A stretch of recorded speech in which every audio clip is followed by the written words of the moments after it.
السلام علیکم listeners and readers, میں یوٹیوب چینل آمسا ناول میں آپ کے لیے لائی ہوں وڈیرا بیس، ریونج بیس، حویلی based most romantic novel rude hero کے ساتھ بہت ہی انٹرسٹنگ ہونے جا رہا ہے۔ لسنرز اپنے کمنٹس اور لائک کا اظہار ضرور کیا کریں، اس سے ہماری حوصلہ افزائی ہوتی ہے۔ آج کی ایپیسوڈ بہت ہی انٹرسٹنگ ہونے جا رہی ہے، جی تو چلتے ہیں آج کی ایپیسوڈ کی جانب۔ وہ اسے رسانیت سے سمجھا رہا تھا، ٹھیک ہے پھر آپ بھی یہی کھانا کھائیں گے۔ انا کے فیصلے پہ دلہام ٹھنڈی آہ بھر کے رہ گیا تھا، وہ اسے بھی سزا دے رہی تھی۔ وہ دونوں ہی کھانے کے معاملے میں چٹ ہو رہے تھے، کیونکہ انا کی ضد پہ وہ سپائسی کھانا شروع ہوا تھا اور عادت بن گئی تھی اب اسی وجہ سے وہ پھر سے پھیکے کھانے وہ اسے اپنے ہاتھوں سے کھانا کھلاتے خود بھی کھا رہا تھا، جبکہ درمیان میں ہلکی پھلکی گفتگو بھی ہو رہی تھی۔ وہ دونوں اس وقت ان سنگین اختلافات کو بھلائے بیٹھے تھے جو اسے شب بخیر کہتے کمرے سے باہر آیا تو انا باریک بینی سے تمام حالات اور واقعات کا جائزہ لینے لگی تھی۔ پروپیگنڈا سوچوں کی یلغار ہوئی تو ایک بار پھر سے دلہام کے خلاف بغاوت کرنے لگا تھا۔ سر جھٹکتے آنکھیں موندی تو چھم سے آر جے کا اسے بچانے کا منظر سامنے آیا۔ آر جے اچھا ہے تو پھر دلہام کو اس سے اختلاف کیوں ہے؟ مجھے ایک بار مل کے یہ قصہ پوچھنا چاہیے، لیکن دلہام کو خبر پڑ گئی تو؟ لیکن میں دلہام کا کیوں سوچ رہی ہوں؟ اس نے کون سا کسی کے سامنے میری پرواہ کی تھی جو میں اس کے بارے میں سوچوں؟ خود کو تمام تر پچھتاووں سے آزاد کرتے وہ آر جے سے ملنے کا عہد کرتے سو گئی تھی۔ دوسری طرف وہ بے چین سا پہلو بدل رہا تھا۔ فائر بلاسٹ کے بعد حاصل ہونے والی سی سی ٹی وی فوٹیج میں وہ آر جے کو انا کے ساتھ دیکھ چکا تھا، تو کیا انادل اب بھی اس سے رابطے میں ہے؟ پر کیوں؟ جھوٹی انا اور ناراضگی کی جان اپنی جگہ، لیکن اس کی انادل بے وفا نہیں ہو سکتی، کیونکہ اس نے تب بھی دلہام کو چاہا تھا جب اس نے خالی جیب ہونے کا دعویٰ کیا تھا، لیکن وہ تب بھی دلہام کو نہیں بھولی تھی۔ دونوں کے دلوں میں قدرتیں ڈالی تھی اور پر فاصلے نہیں۔ پھر انا کیوں کسی اور کی طرف مائل ہو رہی ہے؟ وہ انا پہ شک نہیں کرنا چاہتا تھا، لیکن وہ اپنے قلعے پہ مقید تھا۔ صبح انا کی آنکھ کھلی تو دلہام کو اپنے پہلو میں لیٹا دیکھ کر حیرت کا جھٹکا لگا تھا۔ دلہام نے اس کے ناقابل فہم تاثرات دیکھتے ہی تسلی سے اٹھتے اس کے زخم کا معائنہ کرنے کو پنڈیوں سے کپڑے سرکایا تو زخم بھولے فوراً سے پاؤں سمیٹنے لگی تھی، پر ٹانگ کی حرکت سے ہونے والی تکلیف کی شدت سے وہ چلا اٹھی۔ انادل وہ فوراً اسے شانوں سے پکڑ گیا تھا، جس کی آنسو اور سسکیاں ناقابل برداشت تھی۔ حد ہے بے وقوفی کی، بھلا کیا ضرورت ہے یوں ہلنے کی؟ دیکھنے دو مجھے، کہیں پٹی خراب تو نہیں ہوئی؟ وہ اسے سنبھال لے پھر سے زخم کی طرف بڑھ گیا تو انا درد پیٹتی سختی سے اس کا کالر تھام گئی تھی۔ کیوں میرا ضبط آزما رہی ہو دل؟ دیکھو زخم خراب ہوگا تو بہت مسئلہ ہو جائے گا۔ وہ اسے سمجھاتے ہوئے اپنی پٹی اتارنے لگا تھا، ویسے ہی اس کے شانے پر سر رکھے سے سکتی رہی، جبکہ دلہام کا دل مٹھیوں میں جکڑے ہوا تھا۔ وہ سیدھے ہوتے ہی اسے سینے سے لگائے اس کا سر تھپکنے لگا، جبکہ زخم کو کھلا چھوڑتے برن ہیلنگ ٹیوب لگا دی تھی۔ تمہیں اس بات پہ غصہ آ رہا ہے نا کہ میں یہاں کیوں سویا، لیکن مجھے تمہاری فکر ہو رہی۔ ڈیم آئی ایم سوری، میں چاہ کر بھی تم سے دور نہیں ہو رہا ہوں۔ آدھی رات اس کرب سے گزر گئی کہ تم کیسے درد میں تڑپ رہی ہوگی، کیسے خود کو ہینڈل کرو گی، اسی سوچ میں چلا آیا۔ وہ اسے اپنے مضبوط حصار میں لیے بے بسی سے بولا تھا، تو آپ چاہتے ہیں مجھ سے دور رہنا؟ انا نے ناراضگی سے کہا تو اس کے ادا پر قربان نظر آیا جسے وہ چیز رہتی تھی جسے جہاں اسے خدشہ ہو کہ اسے نیچا دکھایا جا رہا ہے۔ نہیں، لیکن تمہاری وجہ سے دور رہنا چاہتا ہوں۔ تمہیں اب مجھ پر اعتبار نہیں رہا نا؟ دلہام نے آنکھوں میں جھانکتے ہوئے اس کے سوال کا جواب چاہا۔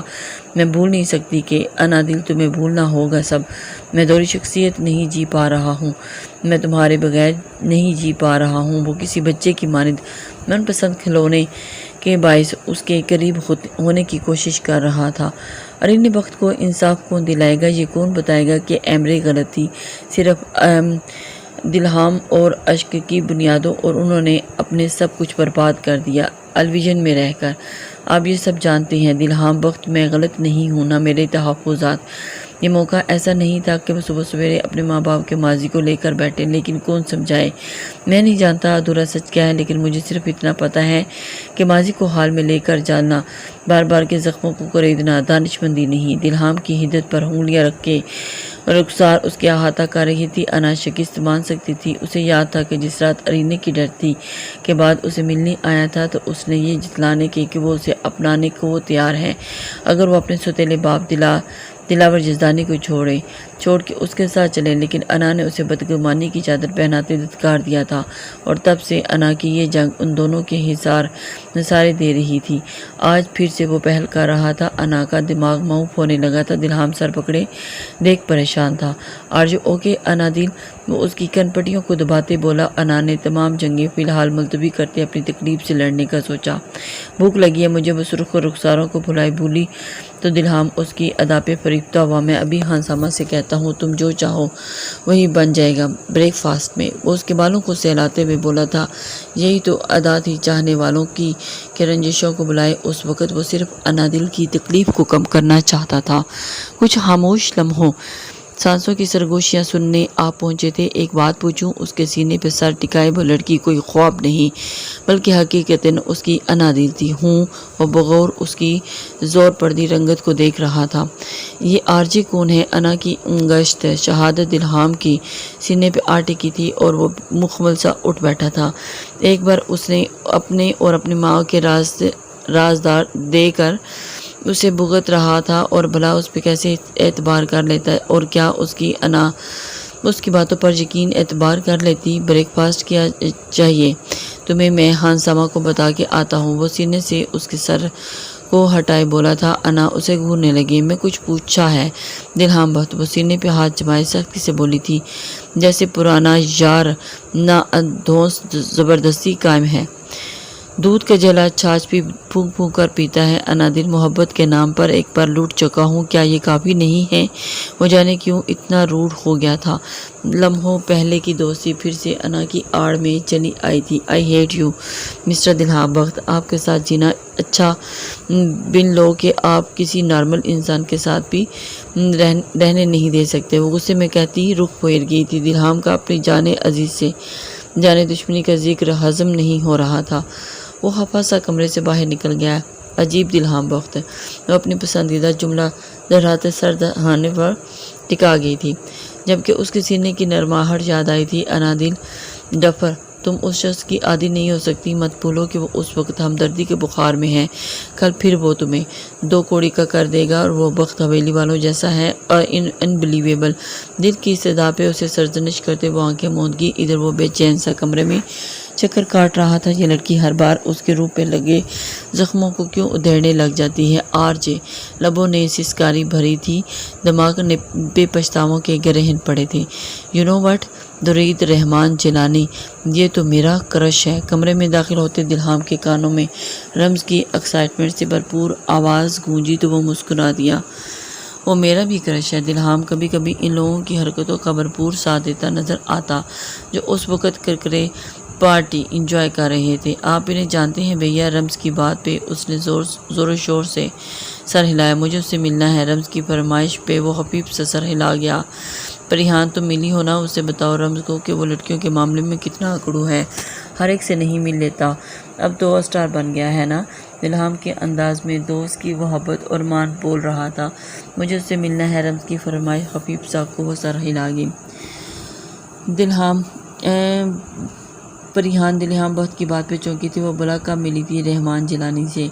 دلہام کا سیل باج اٹھا تھا۔ بابا جان کی کال دیکھتے وہ فوراً اٹھ گیا تھا، جبکہ ان کا ٹاپک درمیان میں رک گیا۔ پریحان تو پھر تم چل رہی ہو نا شام کے کنسرٹ پہ؟ دیکھو تمہارے کراچی آنے کا کیا فائدہ، گھومتی پھرتی ہو تم نہیں۔ رمز اس کی کلاس لینے لگی تھی۔ اس واقعے کے بعد درید کی ضد پہ وہ یہاں تھی اور اسے گھمانے کا بہانہ کرتے وہ ایک سائیکیٹر کے پاس لے جاتا تھا کہ وہ ایلومیناتی حصار سے باہر نکل سکے۔ نہیں تو مجھے معاف رکھو۔ پریحان حد درجہ بیزاری دکھاتے اٹھ گئی تھی، جبکہ رمز اسے شام کے میوزک کنسرٹ پہ لے جانے کی پابندی بن گئی تھی۔ آلہ دی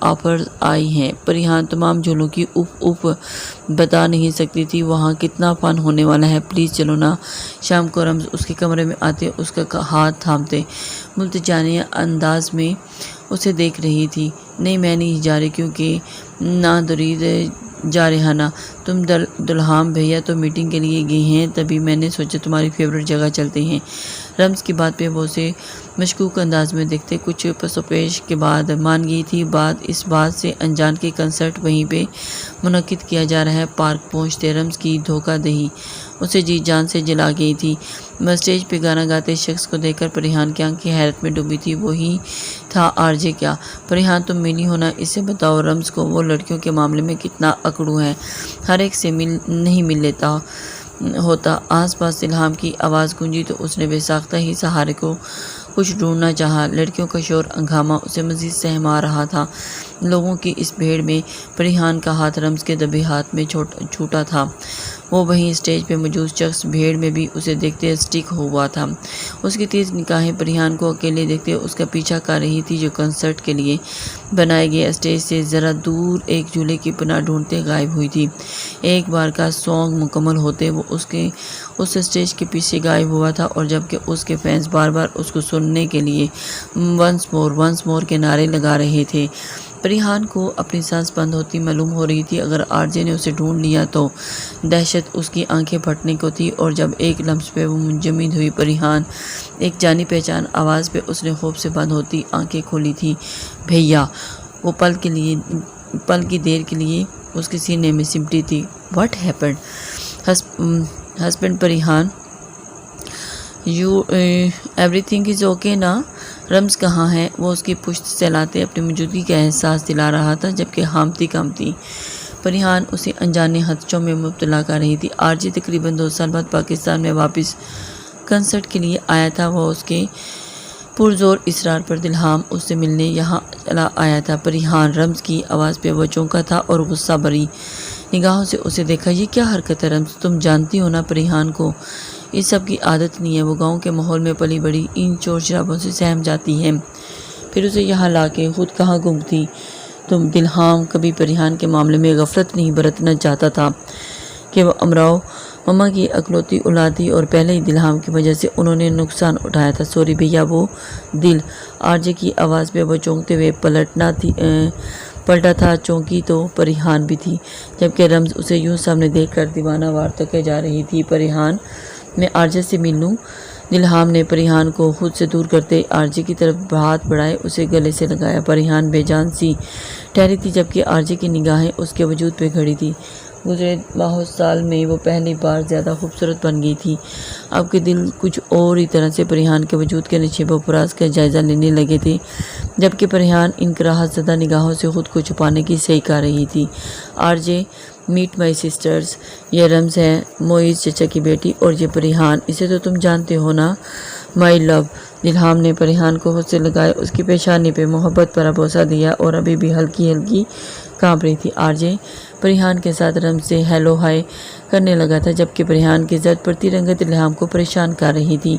وہ جلدی اس سے رخصت لیتے گھر آ چکے تھے۔ رمز خوش تھی کہ وہ اپنے دوستوں کو بتا سکے گی کہ وہ رحمان جیلانی سے ملی ہے، وہی پریحان گمسم ہو کے رہ گئی تھی۔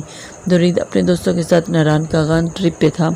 اس نے پریحان کو آر جے کی حرکت کا گھر میں کسی سے ذکر کرنے سے تب ہی منع کیا تھا، بھلا وہ کیسے کسی کے سامنے آر جے کا راز افشا کرتی، جبکہ درید کو اس چیز کے خدشات تھے کہ لوگ اس کے وجود پہ انگلیاں اٹھائیں گے۔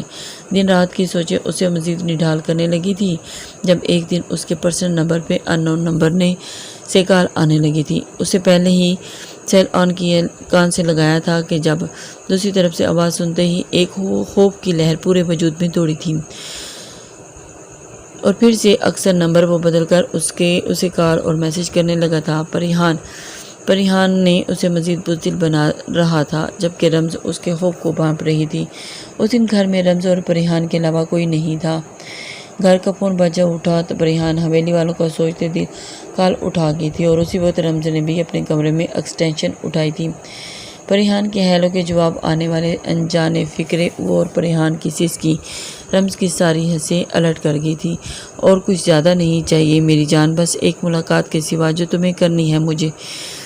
آرجے کی مکروہ ہنسی پہ وہ پریحان کی ہمت ختم ہونے لگی تھی، اور رمز تو اس کی آواز کو لاکھوں میں بھی پہچان سکتی تھی۔ میں بھیا کو سب بتا دوں گی، دیکھنا وہ تمہیں زندہ نہیں چھوڑیں گے۔ پریحان نے اپنی درس میں بار بار کی دی جانے والی دھمکی دہرائی تھی۔ نہیں بتاؤں گی، میں جانتا ہوں میری جان تم نہیں بتا سکو گی۔ اس کے لیے ضد چھوڑ دو، ورنہ وہ تصاویر جو میرے فلائٹ کی زینت بنی ہیں وہ پل میں دلہام بخت کے عروج کو زوال، اور بکواس بند کرو تم اپنی گھٹیا انسان۔ پریحان نے کھال بند کی تھی، وہی رمز معاملے کو اپنی سمجھ میں لیتے ہوئے اس کے سر پہ آ پہنچی تھی۔ ہاؤ چیپ یو آر پریحان، تم میرے بھائی کے نکاح میں رہتے ہوئے ایک اور شخص سے معاشقہ کیسے چلا سکتی ہو؟ شرم نہیں آتی تمہیں؟ یہ معصوم صورت لیے اتنا گھناؤنا کھیل کھیلتے درید اور دلہام بھیا کو سب بتا دوں گی، اس لیے تم رمز وہ سب جانتا ہے، پریحان نے بڑھائی ہوئی آواز میں کہا، اور اکیلے بوجھ سہارتے تھک گئی تھی، اور تبھی اپنی دوست کی آنکھوں میں بے اعتباری سہنے کے بجائے اسے اپنے رازدار بنانا چاہا۔ رمز حیرت میں ڈوبی تھی۔ تمہیں اس سے ملنا چاہیے پریحان، کیا پتہ وہ جھوٹ بول رہا ہو۔ رمز کی بات پر وہ سہمت تھی۔ رمز پریحان کے برعکس تھی، نڈر، بے باک اور چیزوں کو فیس کرنے والی۔ نہ نہیں، وہ بب پورا ہے۔ پریحان نے زور و شور سے نفی میں سر ہلایا تو رمز کچھ پال کو سوچ میں پڑی تھی۔ اگر اس شخص کے پاس واقعی پریحان کی ایسی تصاویر ہوئی جو حویلی کو بدنامی ہوگی کیونکہ دوستی کا مان تو شاید وہ شخص رکھ نہیں پا رہا تھا۔ میں اسے ملوں گی، ایک بار اس حقیقت سے پردہ اٹھانا چاہیے۔ پریحان تم کب تک اس طرح بلیک میل ہوتی رہو گی؟ رمز سنجیدہ تھی۔ نہیں رمز، وہ میں جاؤں گی پریحان، اس کی خبر لینے کال بیک کرو اور اس سے پوچھو کہاں آنا ہے، ایڈریس پوچھو اس کا۔ وہ نفی میں سر ہلانے لگی تھی۔ جب رمز نے پریحان کا سیل لیے آرجے کا میسج کیا تھا وہ اس سے ملنے کو تیار ہے، کہاں آنا ہے، ایڈریس دیکھتے۔ رمز لوکیشن ڈالی جو شہر سے کافی دور تھی، لیکن اس بلی کو تھیلے میں سے باہر لانا انتہائی ضروری تھا۔ تبھی وہ ایک مصمم فیصلہ لیے کھڑی ہوئی تھی۔ پریحان جانتی تھی رمز بہت کانفیڈنٹ اور پوٹینشیل رکھتی ہے، لیکن آرجے نے اگر اسے کوئی نقصان پہنچایا تو اسی سوچ میں اسے رمز کو روکنے پہ مجبور کیا تھا جو آندھی طوفان بنی وہاں سے نکلی تھی۔ ان کی ڈرائیور پیما موسیٰ اسے سامنے دیکھ کر فوراً الرٹ ہوا تھا، لیکن اسے ڈرائیونگ سیٹ سنبھالتے دیکھ کر پریشان بھی ہوا، جو بنا کوئی سوچے سمجھنے کا موقع دیے وہاں سے آندھی طوفان کی مانند نکلی تھی، اور اس کے پیچھے ہی بے حال ہوتی پریحان۔ بی کیا ہوا؟ وہ رمز بی موسیٰ، مجھے بچا لو، وہ رحمان جیلانی، وہ پریحان بے ربط جملے ادا کرتی لبوں پہ کف لگا گئی تھی۔ یہ کیا کرنے لگی تھی؟ جس کو راز سالوں سینے میں دبایا تھا وہ ایک اجنبی کے سامنے منکشف ہو جاتی، جبکہ موسیٰ حیرت میں کبھی گیٹ سے نکلتی گاڑی اور پھر پریحان کو دیکھ رہا تھا جو زمین پہ گھٹنوں کے بل بیٹھی اپنے بے بسی پہ تھاڑے مار کے رو رہی تھی۔ کچھ غلط ہونے کا احساس اسے کچوکے لگانے لگا تھا، اور دوسری گاڑی کی طرف بڑھتے ہی رمز کا پیچھا کرنے لگے تھے۔ وہ گھر سے بھاگ کے جا رہی تھی۔ رمز شہر کی حدود کو پیچھے چھوڑے جا چکی تھی، اور وہی موسیٰ پریشان سے دلہام بخت کا نمبر ملا گیا تھا۔ اسے ساری صورتحال بتائی تو وہ چکنا ہو گیا تھا۔ پریحان کا شدید ری ایکشن واقعی ہی نوٹس کیے جانے والا تھا، جبکہ آرجے کیا رمز واقعی اس کے کرش میں مبتلا ہوتے حدودوں کی یوتھ کے دائرے سے باہر جانے والی ہے؟ وہ صرف دوستی کی حد تک رہنے والا شخص اپنی بہن کی اتنی انوالومنٹ برداشت نہیں کر پا رہا تھا۔ تم اسے کسی بھی انتہائی قدم سے روکو موسیٰ، اس کا ایسا کوئی قدم جو حویلی کی بدنامی کا باعث بنے، اس پہ تمہیں اسے گولی بھی مارنی پڑے تو مار دینا۔ حد درجہ رعونت سے کہتا، دلہام بخت اس وقت کسی رایا کا جابر بادشاہ لگ رہا تھا۔ دلہام دوسرے ملک میں تھا، لیکن اسے رمز کی حرکت آڑے آ کر اس کے پاس پہنچنے کی خواہش جگا رہی تھی۔ موسیٰ شہر کی حدود سے کچھ فاصلے پہ اس کی گاڑی کے سامنے اپنی گاڑی روک کے اس کے سامنے جانے کی راہ مسدود کر گیا تھا۔ تمہاری ہمت کیسے ہوئی 2 ٹکے کے ملازم کے رمز بخت کا راستہ روکو؟ وہ گاڑی سے نکلتے دھاڑی تھی۔ دلہام رحمان جیلانی کے ملنے آئی ہوں۔ زبان کی موسیٰ کی زبان وہی لفظ ادا کر رہی تھی جو دلہام نے کہلوائے تھے۔ موسیٰ کی زبان پہ پریحان کا ذکر اور سب جاننے کا دعویٰ اسے ششدر کر گیا تھا۔ وہ جانتی تھی کہ پریحان بہت ڈرپوک ہے، لیکن اسے یہ بھی پتا تھا کہ جس نے 3 سال تک اپنوں کے سامنے زبان نہیں کھولی تھی تو وہ ایک معمولی ڈرائیور پہ بھلا کیسے بھروسہ کرے گی۔ تبھی اس کا دماغ تیزی سے کام کرنے لگا تھا۔ اوہ، تو تمہیں پریحان نے بتا دیا میں کورٹ میرج کرنے جا رہی ہوں اپنے دوست کلاس فیلو رحمان جیلانی سے؟ رمز نے سینے پہ ہاتھ باندھے تنزیہ نظروں سے اسے دیکھتے کہا تھا، جبکہ موسیٰ گڑبڑایا تھا۔ وہی دلہام کی رگوں میں اشتعال برپا ہوا تھا۔ وہ آرجے نہیں، کوئی اور رحمان جیلانی تھا۔ یہی رمز کی غلط بیانی اسے مشکل کے شکار کر گئی تھی۔ اسے رمز کی اتنی جذباتی میں شدت تاؤ آیا تھا کہ تبھی غصے میں بنا سوچے سمجھے صرف رمز کو سزا دینے کی خاطر ایک انتہائی فیصلہ کر لیا تھا، وہ خاندان کے خلاف نہ جا سکیں، اور موسیٰ کو اسے فوراً اپنے خفیہ ٹھکانے پہ لے جانے کا آرڈر کیا تھا، اور اس سے پہلے کہ وہ کسی اجنبی کا ہاتھ ہمیں بخت حویلی والوں کو کوئی دھچکا دے، اسے سب ہی سنبھالنا تھا۔ موسیٰ حکم کے مطابق اسے زبردستی کرنے پر مجبور تھا، جبکہ رمز آرجے کے ساتھ موسیٰ کے لیے بھی شدید غصے میں تھی۔ دلہام کے بتائے مطلوبہ مقام پہ پہنچتے اگلے ہی لمحے آرڈر ملنے پر سر میں بھلا کیسے رمز بی بی سے نکاح کر سکتا ہوں؟ وہ شدید شاک میں تھا۔ بھلا شادی بچوں کا کھیل تھا تھوڑی نہ تھا۔ وہ رمز بھلا کیسے اس سے نکاح کر لیتی؟ میرے لوٹ آنے تک تمہیں یہ مسئلہ سنبھالنا ہے موسیٰ، اور میں جانتا ہوں کہ رمز کی سرکش طبیعت کے سامنے کیسے بند باندھنا ہے۔ سب کچھ ریڈی ہے، تمہیں رمز کو ایگری کرنا ہے، اور یہ کام تمہیں ہر حال میں کرنا ہے۔ مجھے اگلی رپورٹ اوکے کی ملنی چاہیے۔ میری مجبوری سمجھ لو اس معاملے میں، میں تمہارے علاوہ کسی اور پہ بھروسہ نہیں کر سکتا۔ دلہام اپنا فیصلہ سناتے کل بند کر چکا تھا۔ موسیٰ اپنی اوقات اور وفاداری کے درمیان پھنس کے رہ گیا تھا۔ جب دلہام کے ایک میسیج نے اسے سرنگوں کر دیا تھا، وہ کمرے میں داخل ہوا تھا جب رمز اس پہ چیل کی مانند جھپٹی تھی۔ تم مجھے یہاں قید نہیں کر سکتے، شاید تم بھول رہے ہو کہ میں کون ہوں۔ وہ دھمکی دیتی چیخی تھی، میں اپنے مالکوں کا وفادار ہوں، اس لیے میں آپ کو ان کی بدنامی کا باعث نہیں بننے دوں گا۔ موسیٰ کا دل چاہا کہ اسے دلہام کے حکم کے بارے میں بتا دے، لیکن اپنی مالکن سے آگاہ تھا۔ وہ حتی الامکان کوشش کرتے انداز مضبوط کرنے کی کوشش میں تھا۔ تمہاری وفاداری گھر تک ہونی چاہیے، اس سے باہر میں جو کروں تم ہوتے کون ہو مجھے روکنے والے؟ رمز کا بس نہیں چاہ رہا تھا موسیٰ کا چہرہ تھپڑوں سے لال کر دے۔ آپ مجبور مت کریں کہ میں کون ہوں، آپ کون کا جواب بہترین طریقے سے دے سکوں۔ ایک دم اسے کھینچتے اپنے قریب کر گیا، اور اسے ڈرانا مقصود تھا نہ کہ اس کی قربت کی چاہ تھی۔ ریڈی ہو جائیں رمز بی بی، کیونکہ کچھ ہی دیر میں ہمارا نکاح ہوگا، ورنہ دوسری صورت میں دلہام سر اور حویلی والوں کو آپ کے اس خفیہ نکاح کی پلاننگ کی خبر میں اپنے انداز میں کر دوں گا، اور اس کے بعد انجام آپ سوچ سکتی ہیں۔ موسیٰ اسے دھمکاتے ہوئے بولا تو رمز ڈھیلی پڑی تھی، لیکن وہ اتنی آسانی سے ماننے والی نہیں تھی۔ جبھی موسیٰ نے دلہام اور معیز بخت کا نمبر ایک ساتھ ملاتے سیل کو اسپیکر پہ ڈالا تھا، جبکہ وہ خوفزدہ سی سرنڈر کر گئی تھی۔ فی الحال اسے موسیٰ نامی بلیک میلر کو ٹالنا تھا، جبکہ پریحان کی عزت اور ناموس پہ ایک حرف نہ آنے کا وہ وعدہ کر چکی تھی۔ ادھر دلہام کو اوکے کا میسج کرتے موسیٰ نہیں جانتا تھا کہ ڈیل کے تحت کیے جانے والا یہ نکاح ایک دن وبال جان بن جائے گا، اور رمز کو گھر لے آیا تھا، اور اس واقعے کے بعد رمز اور پریحان کے درمیان گہری خاموشی چھائی تھی۔ اسے رمز نے صرف اتنا بتایا تھا کہ موسیٰ میں شک ہونے کی وجہ سے وہ نہیں جا سکی۔ دوسری طرف آرجے پریحان کو نہ آنے پہ مزید ہراسہ کر رہا تھا۔ جب رمز ایک دن پریحان کو لیے کوچنگ کے بہانے وہاں سے نکلی تھی، اسے اس باب کو ختم کرنا تھا۔ وہ اس وقت مکمل انجان تھی کہ اسے اب صرف موسیٰ ہی نہیں دلہام بھی ان کے تعاقب میں تھا، جو صبح ہی کراچی پہنچا تھا۔ جب اس نے سخت باز پرس کا ارادہ رکھتا تھا، لیکن موسیٰ کی صبح دی جانے والی خبر پہ وہ ان کے پیچھے ہی تھا۔ پریحان کے اندر بھیجتے ہی اس کا انتظار کر رہی تھی، جب وہ اسے اچھے سے سمجھا چکی تھی کچھ گڑبڑ ہونے کی صورت میں وہ رمز کو آواز دے گی۔ دلہام کے خون میں شرارے دوڑ رہے تھے کہ اس راز کو جان لینا چاہتا تھا۔ وہ اتنا تو اندازہ ہو رہا تھا کہ ویرانے میں صرف رمز ہی نہیں، پریحان کو بھی کوئی بڑی مصیبت یہاں لائی ہے، جو فیملی اور بھائیوں پہ اعتماد نہ کرتے ہوئے خود سے اپنے معاملات نپٹا رہی تھی۔ لیکن موسیٰ نے اسے بیگ پہ رہنے کا کہتے ہوئے رمز کے سامنے جانے کا فیصلہ کیا، جو پریحان کے اندر جانے پہ اور وہ واپس نہ آنے پہ پریشان تھی۔ اس سے پہلے کہ وہ اندر جاتی موسیٰ نے اسے جا لیا تھا۔ موسیٰ کو سامنے دیکھتے اس کی سانس بند ہوئی تھی۔ تم یہاں کیا کر رہے ہو؟ وہ اپنے حواسوں پہ کام کرتے ہوئے بولی تھی۔ اگر یہی سوال میں کروں تو تم بکواس بند کرو، 2 ٹکر کی ملازم ہے، تمہاری مرضی۔ رمز پریحان کی پکار نے رمز کو چونکا دیا۔ اس کے اندر جانب بھاگی تھی، اور موسیٰ بھی اس کے پیچھے آیا تھا۔ جہاں آرجے کسی وحشی کی مانند پریحان کو رسیوں میں جکڑتا نظر آیا اور انہیں سامنے دیکھ وہ چونکا تھا۔ موسیٰ پہ تو غیر یقینی کیفیت جاری تھی، اور آرجے دلہام کا بہترین دوست اور قیدی پنچھی کی طرح فڑفڑاتی پریحان، اور پھر وحشت ناک منظر پیش کرتا بدبودار کمرہ جہاں انسانی ڈھانچوں کی بھرمار تھی، دن کی اجالوں میں اجلے شفاف کپڑے پہنے لوگوں کا یہ گھناؤنا روپ ناقابل یقین تھا۔